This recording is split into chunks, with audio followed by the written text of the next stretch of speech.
Hi there, this is Ranjit from tech2buzz.com and welcome to the 24th Q&A session where I'll be answering some of your tech related questions. Again, we've got a breadth of questions, so let's quickly get to them. And the first question comes from Chris Dark Knight and he asked me, Hi Ranjit, great work with these videos as usual, thanks a lot. I want to duplicate my tablet that's a Nexus 4 display to my television. Is there a way to do this on Android? Or I know it's possible with the iPad.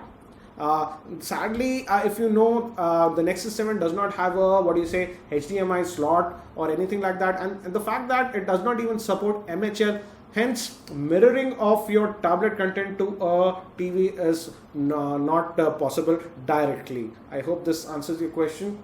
Next question comes from Karnex and he says, I'm planning to replace my iPhone 4. I need a phone mainly for video browsing and gaming. I type a lot. I have option of the Note and 1X on the AT&T network. Speed, form factor, camera and screen are going to go for 1X. Note got the screen size S Pen, which I think I'll be using for jotting down notes and ideas. Battery, SD card, etc. What is your opinion? Also, I'm going to mod and root the phone with Cyanogen, etc. So which one do you suggest? Next, the thing is that you're coming from an iPhone and iPhone 4 is really small in size. It has a 3.5 inch screen, and if you're going to go for the Note 2, it has a massive screen that's 5.5 inch screen. And I would say that I have used the Note 2. Single hand operations with the Note 2 is difficult. You have to use both your hands. So I would say that go to a store, handle the Note 2 and see if you are comfortable with the same. The advantages of the Note 2 are the huge size, so it's great for browsing, and also the S Pen to jot down notes. Also, I would say that Note 2 has a little bit better battery life compared to the 1X. Again, as I said, go to a store first, check them out. Both of these phones are good. You'll find tons of ROM for both of them. So again, it's a personal decision. Check them both physically and go for the one which you like. I hope this helps. Next question comes from Gurmeet Singh and he asked me, what is Ultra HD or 4K? Ultra HD is the next HD specification, and actually we have two specs in that. That is, Ultra HD has two specs. That's the 4K resolution and the 8K resolution. Think of that, for example, let's talk about 4K. On a 4K resolution Ultra HD TV, it will have 4 times the pixels of a 1080p screen, and the 8K resolutions will have 16 times. In the last CES, that's 2013, we have seen some of these leading manufacturers like Sony, etc. announcing 4K Ultra HD televisions. But the big problem right now with 4K televisions is that you require huge bandwidths, and even let's say the Blu-ray discs are not enough to store an entire movie in them. So right now, what you see, transmitting 4K material is an issue. I would say that it will take at least a couple more years for this 4K televisions to go mainstream, and also the 4K panels will be also known as 2106p panels. I hope this info helps. Next question comes from Arpul Blaze and he asked me, Sir, I have a question that which is better, Mac or a Windows-based PC for a BTech CSE in India? Cost does not matter. All I need is better performance and better compatibility with the software. I would say that it's a really tricky question to answer.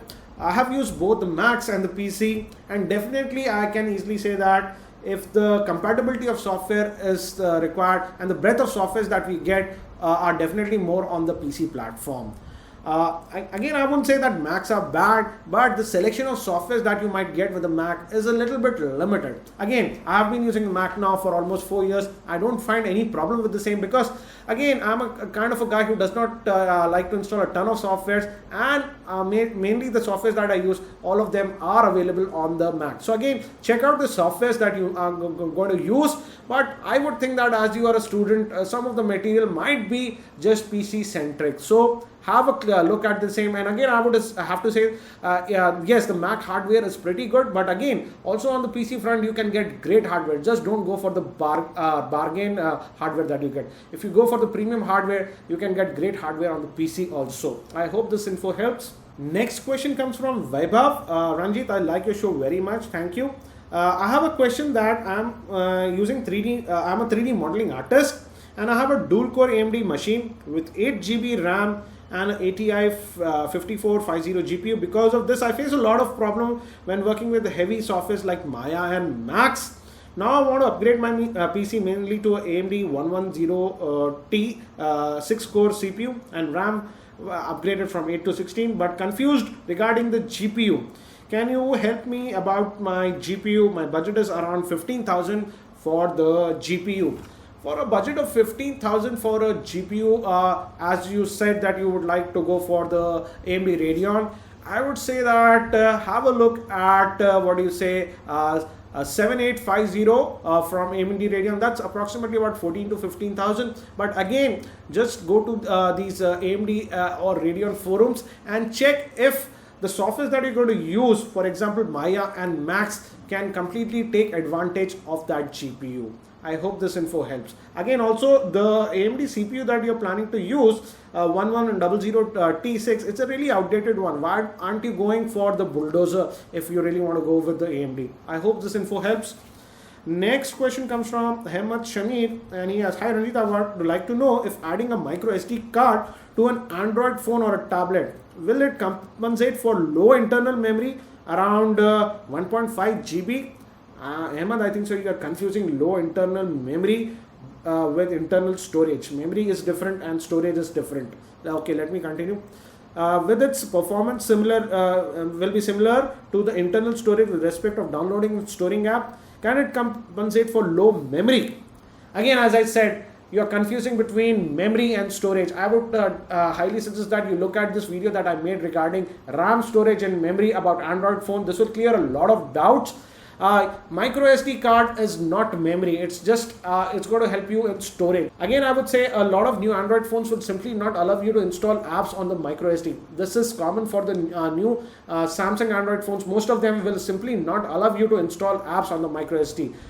Micro SD card, I would say, can be used for storing, let's say, your documents, videos, pictures, etc. Again, you have to check with your phone. Some of the phones do support installing apps on the micro SD. If it's there, you can go with this, the same. Again, I would say it will adding a micro SD card will not help with the low memory problem if you are having. Again, I would suggest that you have a look at this video that I made. It will clear a lot of doubts regarding the same. The next question comes from Shrey Sharma. Hi Ranjit, thanks a lot for your videos. My question is that I have a very old HCL laptop. It's a Core 2 Duo with 2 GB RAM and it's in a running condition, but for better performance, I had replaced its HT with the SSD. Still the system gets heated very fast. What else modification can I do to boost its performance? I do not like to use cooling fans and extra fan. Shrey, the issue is that Core 2 Duo is not a very cool chip. For example, even my MacBook Air is a Core 2 Duo based, and with heavy tasks, for example, video editing, or I'm doing some intensive tasks, it gets heated up a little bit. Again, I would say that as it's an old computer now, when you got it earlier, did it used to heat up as much as it does now? If it's heating up a lot more now, I would suggest that if you are okay with it, open up the computer. I think so dust etc. might have accumulated on the vents etc. Hence, it's getting heated a lot more. So if you can clean that up, it will drastically reduce the temperature. Also, as I would recommend a cooling pad, but as you said, you don't want to use the same. So again, check it up. And if you can open up the computer or give it to a service center, they can clean it up, and that can effectively reduce the heating issues if it was caused by clogging etc. I hope this info helps. Next question is from SMRTTHZ. Ranjit, I want to know which internet connection are you using? What's its speed? What are the overall charges for setting it up? And please tell me other options for common people around with good speeds. My budget is around 600 to 700 rupees per month with unlimited usage. Please include this in your 24th Q&A session.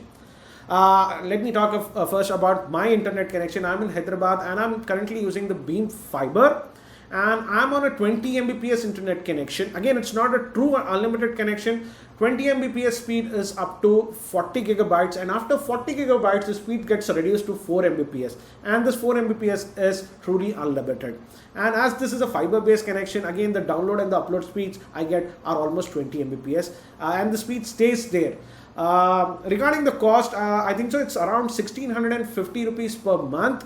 And yes, the problem with Beam is that it's just available in Hyderabad as of now.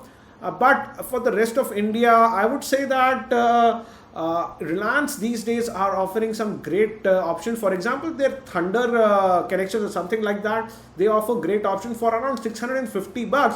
You get a true 2 Mbps unlimited connection, and for about 1100 bucks, you can get a 4 Mbps unlimited connections. And I've heard that the performance is great, and it's again a true unlimited connection.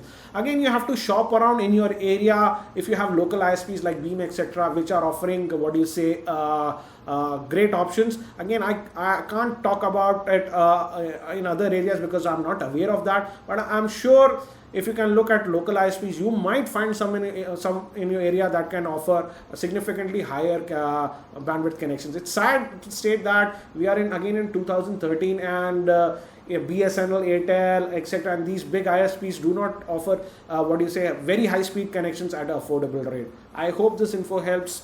Next question comes from Akshay Gandhi, and it says, sir, I'm thinking of buying a high-end phone, keeping some of the options in my mind, that is Samsung Galaxy Note 2, Samsung Galaxy S3, or the Apple iPhone 5. First point, he says, Note 2 is a good phone, but according to some of my friends comment who are using this phone, has started to hang a lot.